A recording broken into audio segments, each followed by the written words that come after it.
Salam jumpa pemirsa TVRI Stasiun Nusa Tenggara Timur di mana saja Anda berada. Kembali lagi Nusa Tenggara Timur hari ini menjumpai Anda sekalian. Ya, sejumlah informasi menarik dan teraktual seputar Nusa Tenggara Timur telah kami siapkan untuk Anda. Mengawali perjumpaan kita, berikut cuplikan berita utama. Ruas jalan yang menghubungkan Pasar Pada dan Terminal Waikomo Kota Lewoleba nyaris putus. Sejumlah bangunan gedung SMP Negeri 2 Kupang Barat yang rusak dihantam badai Seroja hingga kini belum diperbaiki. Saudara, berita utama tadi akan kami rangkai dengan sejumlah informasi menarik lainnya. Bersama saya Dian Lenggu. Dan saya Komang Astri Nela. Nusa Tenggara Timur hari ini selengkapnya untuk Anda.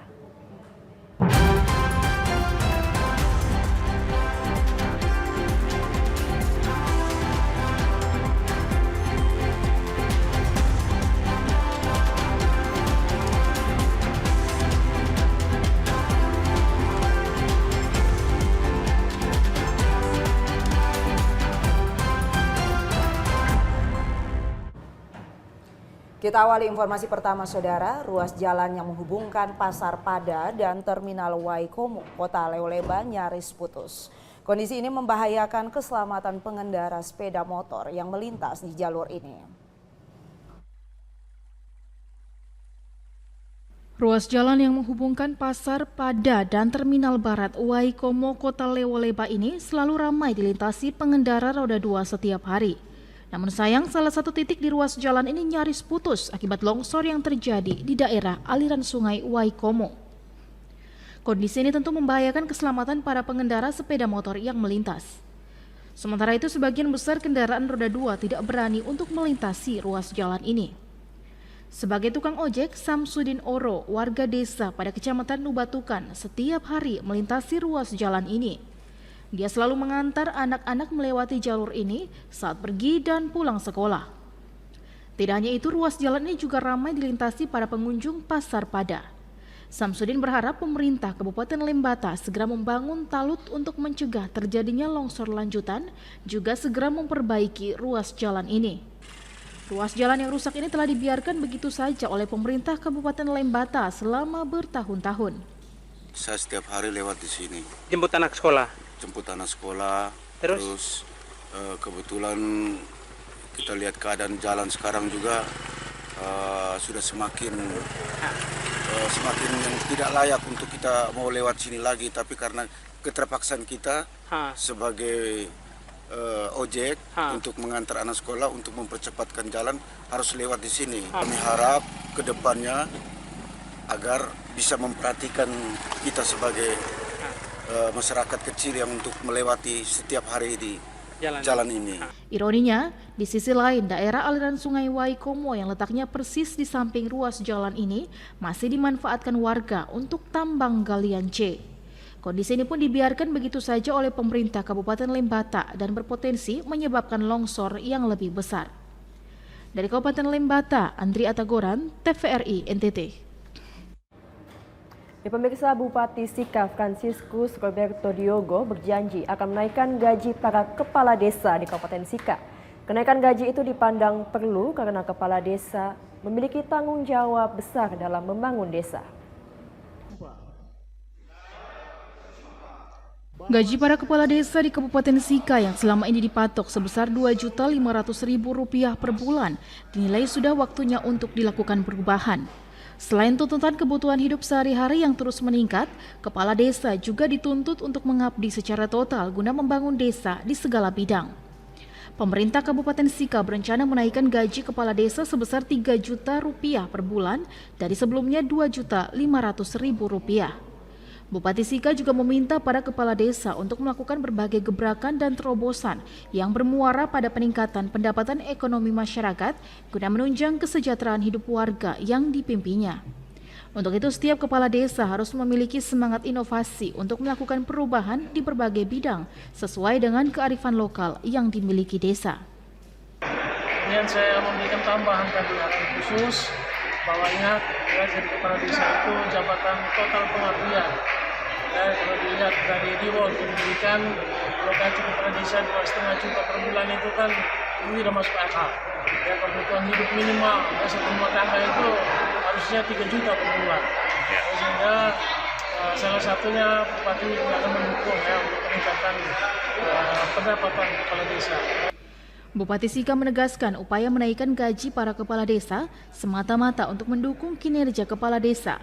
Bupati juga mengajak ke-17 kepala desa yang baru terpilih pada bulan Juli lalu untuk kreatif di segala bidang dan bekerja secara maksimal dalam membangun desa. Dari Momere, Ruben Subanraya, TVRI NTT. Bupati Timor Tengah Selatan Epi Tahun mengatakan semangat kemerdekaan negara dan ulang tahun sekolah harus membawa perubahan sekolah dan pendidikan ke arah lebih baik. Landasan dari semangat perubahan itu adalah disiplin, karena disiplin menjadi kunci utama untuk menuju kesuksesan. Semangat kemerdekaan harus menjadi motivasi untuk melakukan perubahan dan pengembangan di dunia pendidikan. Untuk memeriahkan bulan kemerdekaan, SMP Negeri 1 SOE menggelar berbagai kegiatan ekstrakurikuler. Berbagai aksi ini juga untuk menyongsong hari ulang tahun sekolah yang ke-64. Bupati Timor Tengah Selatan Epi Tahun mengatakan, semangat kemerdekaan dan ulang tahun sekolah harus memberi dampak positif bagi perkembangan dunia pendidikan. Untuk bisa memberi dampak positif, maka salah satu karakter yang perlu dikembangkan adalah sikap disiplin. Jika seluruh elemen sekolah menerapkan sikap disiplin dalam semua bidang, maka perubahan ke arah positif adalah sesuatu yang terjadi secara alami. Dalam memperingati hari ulang tahun sekolah ini, Bupati Epi Tahun berharap agar semua elemen sekolah menjaga kebersamaan, sehingga dengan kebersamaan segala niat bisa tercapai. Kebersamaan tadi saya himbau, pertama jaga kebersamaan, karena SMP 1 ini adalah sekolah tertua di Kabupaten ini, dan sekolah ini mau dibilang Bhinneka Tunggal Ika, semua suku, orang tua yang dari berbagai daerah, berbagai ada dari negara, ada di sini. Jadi saya sudah himbau jaga kebersamaan dan komitmen untuk membangun sekolah ini. Dan juga tadi saya himbau untuk pertama harus tetap pertama sekolah ini bahwa sekolah ini sekolah bermutu dan sekolah berprestasi. Kepala SMP Negeri 1 SOE Marmiliu mengatakan, mereka telah menggelar berbagai aksi ekstrakurikuler seperti lomba pidato bahasa Indonesia dan bahasa Inggris, juga lomba vokal grup. Tujuannya adalah agar siswa bisa mengembangkan minat dan bakat di berbagai bidang. Untuk mengisi kegiatan menyongsong ini, yang pertama ada kegiatan lomba pidato bahasa Indonesia, kemudian bahasa Inggris yang diikuti oleh siswa kelas 7, 8, dan 9, kemudian ada lomba vokal grup juga, dan selain lomba di tingkat sekolah, tapi juga mengikuti lomba di tingkat kabupaten untuk mengisi kegiatan parade, karnaval, kemudian ada lomba gerak jalan. Berbagai kegiatan ekstrakurikuler dalam rangka memperingati Hari Ulang Tahun Kemerdekaan dan menyongsong Hari Ulang Tahun Sekolah adalah untuk meningkatkan kreativitas siswa dalam berbagai bidang. Dari Kabupaten Timor Tengah Selatan, Ambugala Mauran, TVRI NTT. Sementara itu, untuk memeriahkan bulan kemerdekaan dan meningkatkan ekonomi warga, pemerintah Kabupaten Timor Tengah Selatan menggelar pameran, pembangunan, panggung hiburan, dan pasar malam. Untuk memeriahkan bulan kemerdekaan, pemerintah Kabupaten Timor Tengah Selatan menggelar pameran pembangunan, pasar malam, dan panggung hiburan. Kepala Bapenda TTS sekaligus Ketua Seksi Kegiatan Aba El Ani mengatakan, selain bertujuan untuk memeriahkan Hari Kemerdekaan, tujuan lain dari kegiatan ini adalah untuk meningkatkan perekonomian warga. Banyak pelaku ekonomi dan para pedagang yang bisa memanfaatkan momentum ini untuk menjajakan aneka produk yang dihasilkan masyarakat. Dengan terjadinya transaksi, maka diharapkan perekonomian kembali bergeliat setelah beberapa tahun terhambat karena COVID-19. Dalam kegiatan pameran pembangunan ada stand-stand yang disiapkan tiap-tiap organisasi perangkat daerah. Stand-stand tersebut memamerkan hasil-hasil kerja yang telah mereka capai dan rencana yang akan dilakukan ke depan. Dengan tema pulih lebih cepat, bangkit lebih kuat, memotivasi panitia untuk maksimal dan berbagai persiapan, dan salah satu adalah kegiatan pameran pembangunan dan pasar malam, juga panggung hiburan. Kita mengelola satu seksi. Kepala Bapenda TTS Aba Eladi berharap setiap warga berpartisipasi dalam kegiatan ini dan tetap menjaga keamanan selama kegiatan berlangsung. Dari Kabupaten Timur Tengah Selatan, Ambugala Mauran, TVRI NTT. Orang muda Lewotala yang tergabung dalam komunitas Taantou menggelar workshop pangan lokal dan festival Dokang Guru di Desa Bantala, Kecamatan Leolema, Kabupaten Flores Timur. Event ini sebagai wujud kepeduliannya dalam rangka mempertahankan nilai-nilai budaya dan pangan lokal yang diwarisi para leluhur mereka. Kegiatan workshop pangan lokal dengan tema produk kuliner tradisional berbasis pangan lokal bagi generasi muda dan Festival Dokang Guru Desa Bantala menghadirkan narasumber Direktur Kepercayaan Terhadap Tuhan Yang Maha Esa dan Masyarakat Adat Kementerian Pendidikan Riset dan Teknologi RI yang diwakili Balai Pelestarian Nilai Budaya Bali NTB NTT. Kepala Balai Pelestarian Nilai Budaya Bali NTB NTT Imade Dharma Suteja menjelaskan, kegiatan workshop pangan lokal yang diprakarsai generasi muda Batantala sebagai wujud kepeduliannya dalam rangka mempertahankan nilai-nilai budaya masyarakat setempat akan pangan lokal yang dikonsumsi para leluhur dan diwarisi hingga saat ini. Workshop sebagai sarana dalam konteks merdeka pangan lokal masyarakat adat, sehingga budaya dan pola makan masyarakat terus dipopulerkan sehingga tidak hilang termakan zaman. Betapa pentingnya dan betapa sangat strategisnya workshop pangan lokal ini dilaksanakan oleh komunitas di Flores Timur, dalam hal ini di Desa Bantala. Harapan yang sangat besar adalah bagaimana generasi muda ini tidak alergi terhadap pangan lokal, dan pangan lokal ini juga bisa menjadi salah satu aspek dalam menunjang ekonomi, bahkan menjadi sebuah usaha.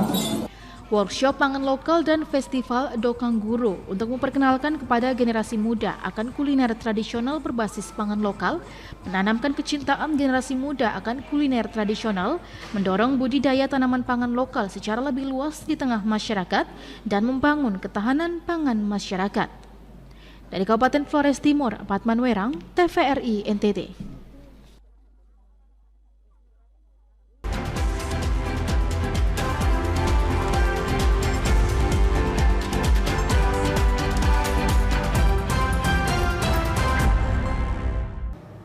Terima kasih Anda masih bersama kami.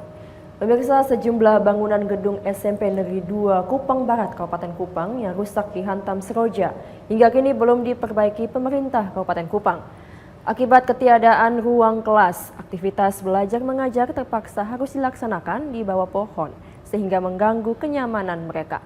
Karena itu para siswa meminta pemerintah segera memperbaiki gedung sekolah mereka yang rusak sehingga aktivitas belajar mengajar bisa kembali normal. Agustinus Damangkai, salah seorang guru SMP Negeri 2 Kupang Barat, menuturkan bangunan gedung yang mengalami kerusakan akibat diterjang badai seroja, ruangan gedung laboratorium, gedung keterampilan, perpustakaan, dan gudang, serta sejumlah ruangan belajar. Pihak sekolah kemudian mendata kerusakan gedung sekolah dan bersurat ke Dinas P&K Kabupaten Kupang dan BPBD Kabupaten Kupang. Sebenarnya tim Dinas PK Kabupaten Kupang dan BPBD Kabupaten Kupang serta BPBD Provinsi NTT sudah turun melakukan survei dan berjanji akan membangun gedung yang rusak. Namun hingga kini belum ada realisasinya. Akibat rusaknya sejumlah ruangan kelas aktivitas belajar di SMP Negeri 2 yang terletak di Desa Tesabele, Kecamatan Kupang Barat menjadi sangat terganggu karena kegiatan KBM dilakukan di bawah pohon. Ini rusak diakibatkan oleh seroja tahun 2021 dan melalui peristiwa itu dari kami koordinasi ke Dinas Pendidikan dan dari Dinas Pendidikan turun langsung, yaitu Pak Kadis PK langsung turun, dan setelah datang kami koordinasi dan kami laporkan ke Badan Penanggulangan Bencana Daerah. Dari BPBD Kabupaten Kupang juga datang melihat kondisi sekolah ini, mereka foto-foto sekolah ini. Sementara itu Anggi Rilyati Besi, salah seorang siswa mengaku tidak nyaman karena kegiatan belajar mengajar dilaksanakan di ruang terbuka yang ada di bawah pohon. Kita ada belajar baca-baca. Kok sudah di ruangan leko? Kita mau perpustakaan rusak itu katanya. Pihak sekolah meminta pemerintah Kabupaten Kupang segera mengambil sikap memperbaiki sejumlah bangunan gedung yang rusak agar kegiatan belajar mengajar dapat kembali normal. Dari Kabupaten Kupang, Max Poni, TVRI NTT. Saudara, dalam rangka menciptakan Kamtipnas dan mendekatkan pelayanan kepada masyarakat Kota Kupang, Kapolresta Kupang mengadakan kegiatan ngobrol pinggiran atau ngopi dengan penjabat wali kota Kupang. Ngobrol pinggiran atau ngopi merupakan kegiatan perdana yang digagas oleh Polresta Kupang Kota dalam menciptakan dan mendekatkan pelayanan kepada masyarakat sesuai dengan konsep kepolisian modern yang mengupayakan tindakan preemptif dan preventif. Selain itu, untuk membangun hubungan komunikasi dua arah dengan masyarakat. Kegiatan oleh penjabat wali kota Kupang, Jor Sajo ini mendapat apresiasi hangat dari masyarakat Kota Kupang yang turut hadir dan berdiskusi bersama. Kapolresta Kupang Kota, Kombes Pol Risian Krishna Budiaswanto menyampaikan, ngobrol pinggiran ini untuk mendapatkan masukan dari masyarakat terkait Kamtipmas dalam rangka mengembalikan kepercayaan masyarakat pada institusi Polri yang sempat hilang. Kita berharap melalui kegiatan ini, ngopi ini, ngobrol pinggiran ini, kita mendapatkan masukan-masukan, keluhan-keluhan masyarakat terkait dengan Kamtipmas dan pelayanan Polri. Ini tentunya sejalan dengan apa yang menjadi instruksi dari Bapak Kapolri. Kita juga tidak boleh alergi terhadap kritikan. Nah, tentunya kritikan yang membangun ini menjadi kekuatan bagi kita untuk mewujudkan postur petugas kepolisian di Kota Kupang ini khususnya yang lebih baik. Gitu. Kapolresta Kupang Kota, Kombes Pol Risian Krishna Budiaswanto berharap kedepannya, jika kegiatan ini berjalan baik, maka akan diadakan juga di taman kota lain, sehingga tempat tersebut menjadi hidup. Kegiatan juga melibatkan pemusik jalanan untuk mengurangi kenakalan remaja, dengan membangun potensi-potensi yang ada pada generasi muda, sehingga mereka beralih dari kebiasaan nongkrong dan mabuk. Dengan adanya fasilitas ini, mereka bisa mengekspresikan hobi dan bakat mereka. Kristo Dapo, TVRI NTT. Ya, patung calon pahlawan nasional Anton Enga Tifaona segera dibangun di Kabupaten Lembata dalam waktu dekat. Hal ini dikatakan pematung Kawakan Dolorosa Sinaga saat seminar pahlawan nasional pada Kamis 25 Agustus lalu. Pematung Kawakan Dolorosa Sinaga menjadi salah satu pemateri saat seminar nasional Forum Pahlawan Nasional Anton Tifaona yang digelar di Aula Anton Enga Tifaona, Kantor Camat Nubatukan, Kabupaten Lembata, pada Kamis 25 Agustus 2022. Dolorosa pada kesempatan tersebut mempresentasikan rencana penataan patung calon pahlawan nasional Anton Enga Tifaona di hadapan puluhan peserta seminar yang hadir. Patung setinggi 9 meter ini akan dibangun di Simpang 5 Wangatoa, Kota Lewoleba, disertai dengan penataan taman dan plaza di kawasan ini. Menurut rencana, patung ini mulai dikerjakan pada bulan September mendatang dan ditargetkan rampung pada awal bulan Desember tahun 2022. Dolorosa mengaku bangga dipercayakan Forpalnas Anton Enga Tifaona untuk merancang patung yang akan menjadi ikon Kota Lewoleba ini. Buat saya ini adalah penghargaan saya ada di dalam perencanaan pembuatan patung pahlawan Bapak Anton Tifaona. Sejak peradaban, seni patung itu sudah menjadi bagian dari kehidupan kita. Dia menjadi medium untuk membawa ingatan kita pada sejarah, membawanya ke masa kini, dan memaknainya untuk masa depan. Jadi menurut saya ekspresi patung ini bisa berdampak sangat positif dalam kehidupan kita. Untuk diketahui, Dolorosa merupakan pematung kawakan Indonesia yang telah menghasilkan karya patung di dalam maupun di luar negeri. Satu di antaranya adalah patung Soekarno di kota Algier, negara Aljazair. Selain Dolorosa, seminar ini juga menghadirkan beberapa narasumber, di antaranya mantan Ketua Dewan Pers Yosep Adi Prasetyo, Sekretaris Pastoral Keuskupan Larantuka Romo Eduardus Jebarus, Ketua Umum Gapenta Brigjen Pol Purnawirawan Parasian Simanung Khalid, dan Direktur Institut Kebudayaan Lembata Bona Beding.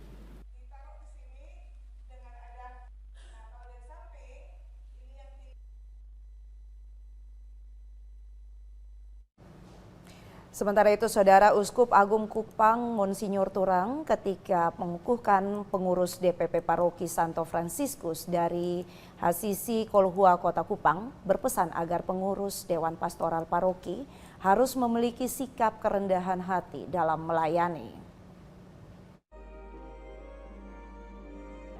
Uskup Keuskupan Agung Kupang Monsinyur Petrus Turang berpesan tentang kerendahan hati dalam melayani kepada pengurus Dewan Pastoral Paroki DPP Santo Fransiskus dari Asisi Kolhua Kota Kupang dalam misa pelantikan Minggu 28 Agustus 2022 pagi. Menurut Uskup Agung, setiap orang yang mendapatkan kesempatan mulia untuk melayani berada pada satu tanggung jawab mulia agar kemuliaan Allah turun menjadi bagian dari perjalanan persekutuan sakramental. Para pengurus DPP yang dilantik diharapkan untuk membangun kebersamaan menggerakkan persekutuan, bukan untuk mengatur, tetapi merefleksikan untuk mencari jalan yang keluar yang baik. Selain itu harus membuat umat paroki mendapat tempat yang terhormat bukan untuk dihormati. Sikap hidup kerendahan hati bagi umat di dalam bingkai ketidakterbatasan kasih Allah. Sementara itu, Ketua Pelaksana DPP Paroki Santo Fransiskus dari Asisi Kolhua, Adrianus Ceme berharap agar semua perangkat DPP berjalan bersama dalam semangat Injil dan tetap dalam partisipasi awam dan iman. Sebagai Ketua Pelaksana DPP tentunya kami bersyukur bahwa hari ini Yang Mulia Bapak Uskup sudah melantik semua perangkat kepengurusan Dewan Pastoral Paroki Santo Fransiskus dari Asisi Kolhua Kupang. Harapan ke depan adalah bagaimana semua perangkat grup DPP ini harus berjalan bersama dalam semangat Injil. Adrianus Ceme berharap semua perangkat DPP harus memiliki spirit DPP, diantaranya kejujuran, keberanian, kebijaksanaan, dengan rasa hormat satu sama lain, cinta kasih, ketaatan, dan kerendahan hati. Ceme juga menjelaskan wilayah Paroki Santo Fransiskus dari Asisi Kolhua juga mencakupi Stasi Belo, Noel Sinas, Usapi, Vetonai, dan Bone. Dari Kota Kupang, Erasmus Naginoi, TVRI NTT.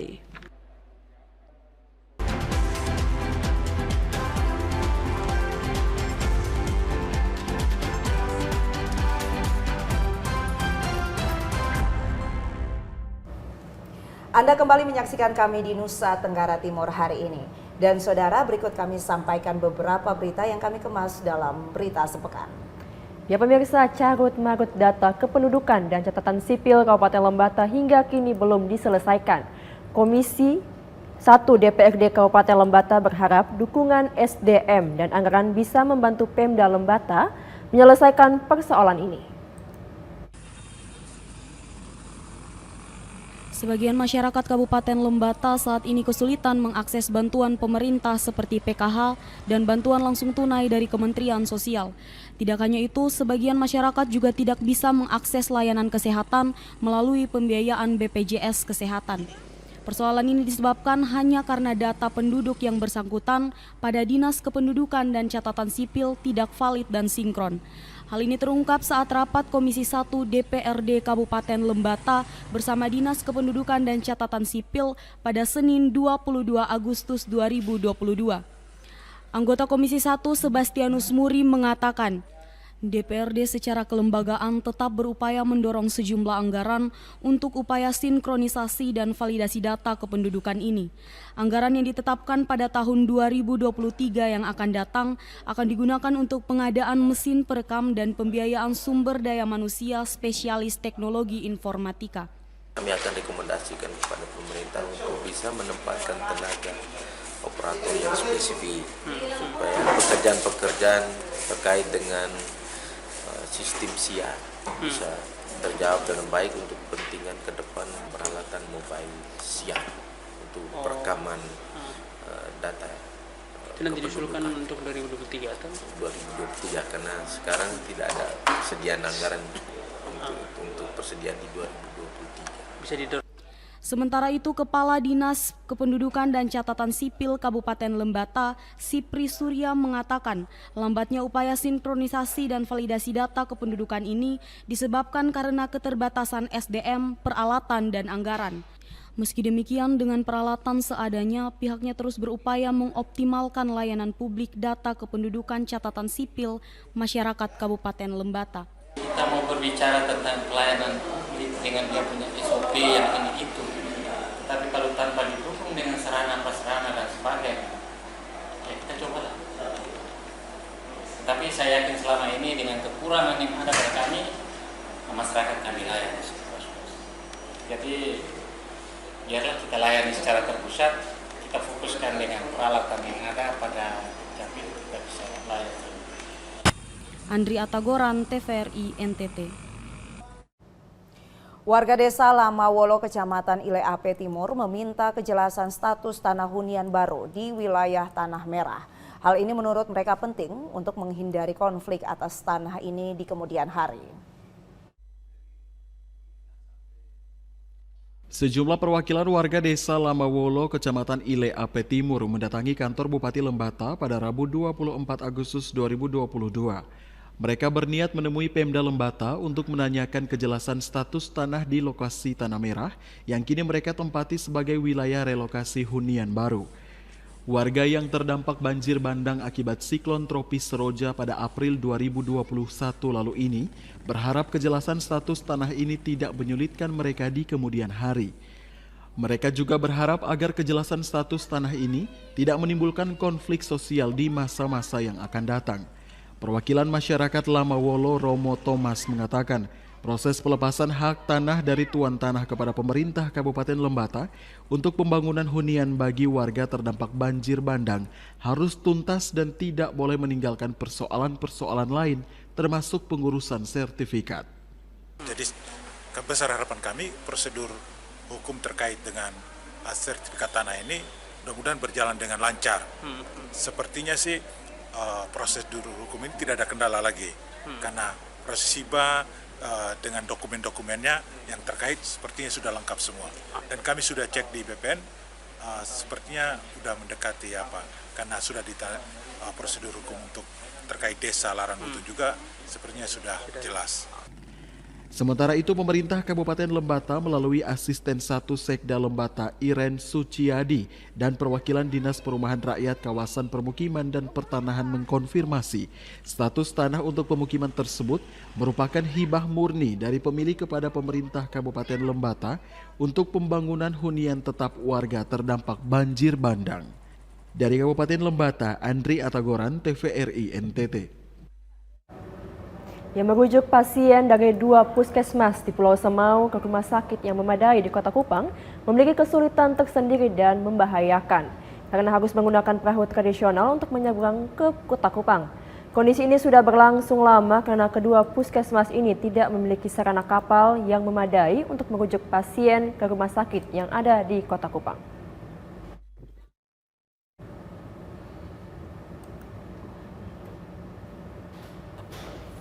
Beginilah saat-saat tenaga kesehatan dari Puskesmas Uitau hendak merujuk pasien ke rumah sakit yang memadai di Kota Kupang.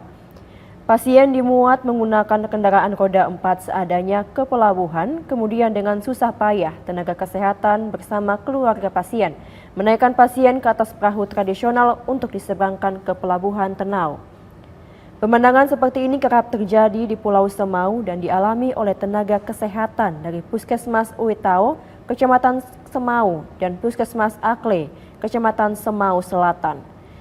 Merujuk pasien menggunakan perahu tradisional memiliki kesulitan tersendiri dan membahayakan, terutama saat cuaca buruk karena kedua puskesmas tidak memiliki sarana kapal penyeberangan yang memadai. apalagi dilakukan secara mendadak atau tidak direncanakan sehingga tidak sesuai dengan jadwal penyeberangan angkutan sungai, danau, dan penyeberangan ASDP. Bahkan rujukan pasien seperti ini juga sering terjadi pada malam hari. Karena itu perlu perhatian khusus dari pemerintah, baik itu pemerintah Kabupaten Kupang dan pemerintah Provinsi Nusa Tenggara Timur untuk menyediakan transportasi laut yang memadai untuk merujuk pasien ke Kota Kupang. Selain itu, warga meminta pemerintah bisa membangun rumah sakit Pratama yang dengan peralatan dan tenaga kesehatan yang memadai agar masyarakat Semau bisa dilayani secara baik tanpa harus ke Kota Kupang. Dari Kabupaten Kupang, Kris Poto, TVRI NTT.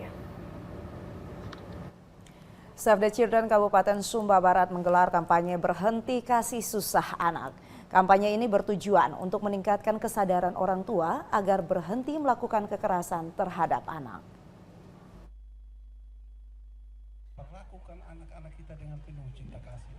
Di Kabupaten Sumba Barat, sebagian besar orang tua masih berpendapat bahwa kekerasan terhadap anak wajar dilakukan jika anak tidak menuruti orang tua. Pendisiplinan anak menggunakan kekerasan dapat menyebabkan efek domino pada tumbuh kembang anak jika tidak segera dihentikan. Sebagai organisasi pemenuhan hak anak, Save the Children melalui program Gender dan Perlindungan Anak merespon situasi kekerasan di Sumba dengan mengadakan kampanye Festival Anti Kekerasan Terhadap Anak. Kampanye ini diadakan sebagai rangkaian Hari Anak Nasional 2022 dan bekerja sama dengan Perkumpulan Stimulan Institut PSI dan Dinas Pengendalian Penduduk, Pemberdayaan Perempuan dan Perlindungan Anak. Kampanye mengusung tema Tagar Berhenti Kasih Susah Anak untuk meningkatkan kesadaran orang tua dan orang dewasa agar berhenti melakukan kekerasan terhadap anak. Selain itu, Save the Children juga mendorong lembaga pemerintah dari tingkat desa hingga kabupaten untuk mendukung kegiatan partisipasi anak dan pemuda dalam Musrenbang. Selanjutnya mendorong pembentukan pelindungan anak terpadu berbasis masyarakat atau PATBM. Direktur Sumba Field Manager Save the Children, David Wala, mengatakan kekerasan terhadap anak akan mempengaruhi perkembangan anak baik secara fisik maupun psikis. Anak-anak merupakan kelompok yang rentan sehingga kekerasan terhadap anak harus diketahui oleh masyarakat dan memiliki wadah penanganan yang tepat, tersistem dan dimonitor dengan baik. Perlindungan anak harus dipastikan dan diimplementasikan oleh berbagai pihak sehingga kasus kekerasan terhadap anak dapat diminimalisasi. Karena kekerasan terhadap anak berdampak pada kecerdasan intelektual dan emosional anak. Ada beberapa isu-isu yang kami bekerja, bicara tentang kekerasan pendidikan dan juga bicara tentang masalah kesehatan. Dan bicara tentang masalah kekerasan yang terjadi di Sumba, angka dalam survei kita di 2022 itu menunjukkan sangat angka yang fantastik. Di mana ada 23% bahwa kekerasan itu masih terjadi untuk perempuan. Dan itu terjadi di lingkungan pendidikan sendiri. Nah, sehingga kami menyadari bahwa itu merupakan salah satu bagian dari strategi Presiden untuk jangka panjang 3 terobosan besar kami, yang salah satunya bicara bahwa tidak ada toleransi dalam bentuk kekerasan apapun kepada anak-anak. Sementara itu, Imelda Jodita Putri, salah seorang peserta, merasa bersyukur karena melalui Save the Children, dirinya bisa mengetahui hal-hal yang tidak boleh dilakukan oleh orang dewasa kepada anak-anak. Ia mengajak seluruh orang tua dan anak-anak di Kabupaten Sumba Barat agar segera berhenti kasih susah anak. Jadi setelah mengikuti kelas pengasuhan anak, mereka jadi tahu kalau hak-hak mereka itu banyak. Hak-hak mereka itu harus disekolahkan, disayangi orang tua, tidak boleh diberikan kata-kata verbal, diberikan kekerasan fisik, kekerasan emosional. Jadi setelah mengikuti kegiatan kelas pengasuhan anak itu, mereka jadi lebih banyak mengetahui kalau mereka itu harus dilindungi dari kekerasan. Terus jadi saya himbaukan kepada orang-orang tua, saudara, kakak, adik untuk stop kasih susah anak dan berhenti kasih susah anak. Karena anak itu harus dilindungi, bukan diberikan kekerasan terhadap anak. Save the Children berharap upaya kolektif ini dapat mewujudkan komitmen bersama untuk merespons suara anak dan terciptanya upaya menghentikan kekerasan terhadap anak. Nantinya komitmen ini akan diwujudkan dalam deklarasi anti kekerasan terhadap anak melalui penandatanganan plakat dan cap tangan anak-anak dan orang tua dengan disaksikan oleh masyarakat umum. Dari Sumba Barat, Freddy Ladi, TVRI NTT. Ya, puluhan anak muda di Kabupaten Lembata menanam pohon di pinggir tebing di Desa Tapo Bali, Kecamatan Wulandoni, Kabupaten Lembata. Selain menghijaukan kampung, aksi mereka ini juga untuk mendukung misi pemerintah desa mencegah perubahan iklim.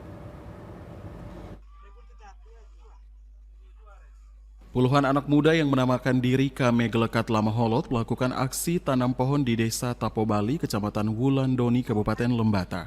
Inisiatif kelompok anak muda dampingan Yaspensel Keuskupan Larantuka ini bertujuan menghijaukan Desa Tapo Bali yang gersang. Lokasi penanaman ini adalah daerah sekitar tebing terjal yang menjadi sarang alami burung walet, salah satu sumber ekonomi masyarakat Desa Tapo Bali. Kepala Desa Tapo Bali Agustinus Balaledun mengapresiasi inisiatif kelompok anak muda ini dalam upaya membangun desa. Dia berharap dukungan anak muda bagi pemerintah Desa Tapo Bali yang menjadikan perubahan iklim sebagai salah satu isu strategis pembangunan. Aksi anak muda ini diharapkan bisa mendukung lingkungan yang asri dan nyaman bagi pengunjung atau wisatawan dan terutama bagi populasi sarang walet di wilayah tersebut.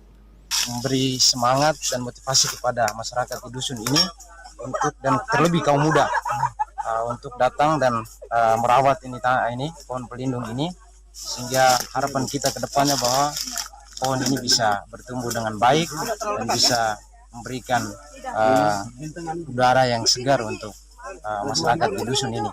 Desa Tapo Bali memiliki panorama pantai yang indah dengan kontur tebing bebatuan terjal. Gua-gua di tebing ini menjadi habitat alami burung walet yang menjadi penopang ekonomi masyarakat dan ramai dikunjungi wisatawan. Andri Atagoran, TVRI NTT.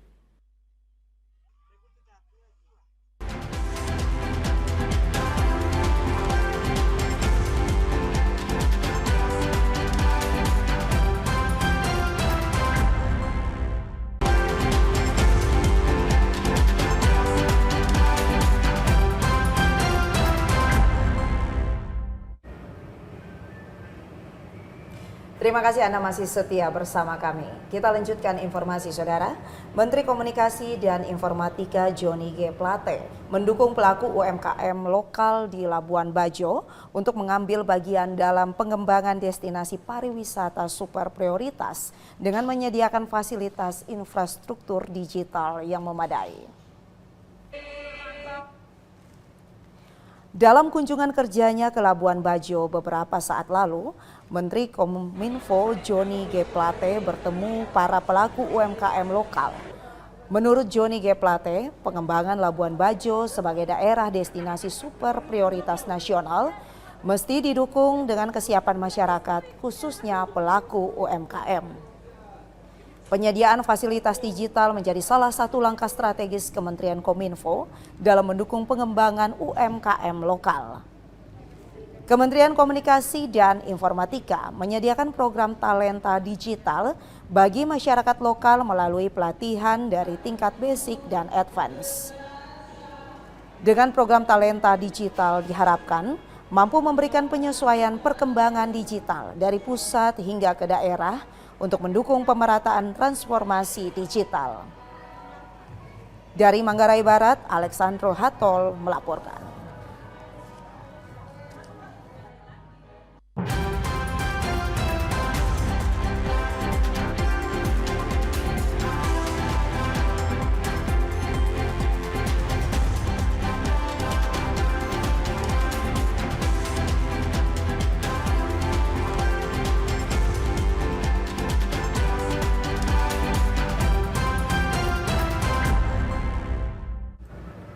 Saudara, informasi tadi sekaligus menutup perjumpaan kita. Ya pemirsa, mari beralih ke TV digital untuk kualitas yang lebih baik. Terus saksikan Nusa Tengah Timur hari ini yang menyajikan informasi secara santun, lugas dan berimbang. Hanya di TVRI NTT Media Pemersatu Bangsa. Akhir kata saya Komang Astri. Dan saya Dian Lenggu mewakili seluruh kerabat kerja yang bertugas. Kami pamit undur diri dan sampai jumpa.